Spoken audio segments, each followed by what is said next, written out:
So the scouting report on USC is what? Well, I think more than anything, they have so many interchangeable pieces. They have so many guys that can drive the basketball, can score the basketball, can make threes, can just make plays, period. So that versatility defensively and that versatility offensively, causes problems for you. And so I think more than anything, trying to keep them out of rhythm, and also trying to keep them from having angles and driving the basketball, offensively, but they do a good job of putting pressure on the ball. They also scheme differently. So like what they run sometimes is different from game to game. Obviously they didn't have Claude in the last game, so that made it different, would be my guess.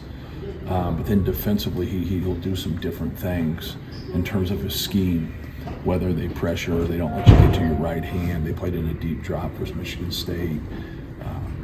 So you just have to be prepared for everything, more than anything when you play his teams. Like, he does a good job of being able to change and trying to get the opponent to play to their weakness. For the players, do you lean on the experience of playing Arkansas in the preseason last year, or is it? Yeah, it'll be discussed, just like I would guess he discusses it with those guys, even though he doesn't have any players, from that team. I don't believe. But yeah, his teams play hard. They're very physical. They get after you. They want to push the tempo. He's gone to a lot of different transfers, and a lot of different guys, and you're seeing some guys here that haven't played much that are now getting an opportunity that played pretty well in the last game. So it's interesting, especially if Claude comes back, because obviously he's going to play and play a lot. But no, I think we just got to be prepared for a lot of different looks, whether that's through the post or whether that's ball screen defense. They'll run and jump. They'll do some different things of that nature. But I think you just got to be prepared for everything. Do you want your players paying attention to the standings in situations like this? Obviously, they're going to know what it is. Who cares? You know what I mean? It gets everything, whether it's good and bad, is out there. So. But do you want them? I could care less. Understanding I want them to rebound. They're tied for first. I keep on the functionality of things. I don't. We talk about winning a Big Ten championship. We talk about, winning it 3 years in a row, casually speaking. But at the end of the day, you got to be tougher than your opponent. You got to compete. You got to play hard. You got to be functional. I thought we didn't have any energy the other night until we started making shots, and then we got energy. Well, what would have happened if we didn't make those shots? I don't think we would have found any energy. And that's what you have to be able to do. You have to be able to have that energy when things aren't going your way. It's a hard thing to do, but it's still possible.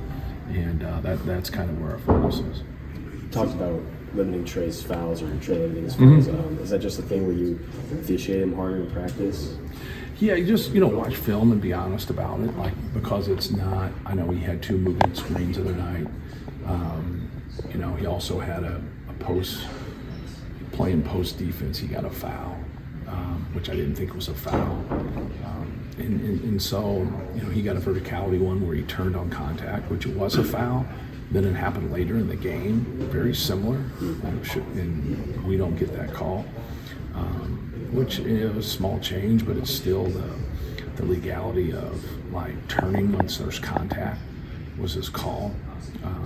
So yeah, you just try to get him to be physical without fouling and understand things and not have fatigue mistakes more than anything. He plays a lot of minutes. Do you think the way he's been officiated has changed any throughout the year? No, not really. I think it's been relatively fair. I think it's more, he's had some bad calls here and there go against him, but who doesn't, right? Everybody has that to a degree.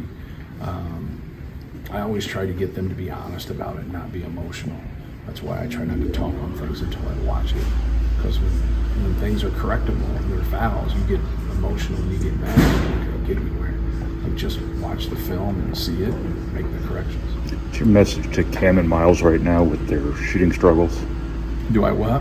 What's your message to Cam and Miles right now with their shooting struggles? Just take good shots. Just keep taking the shots that come your way, and just keep working on your game. Don't take tougher ones and think that's going to get you going. That makes it worse.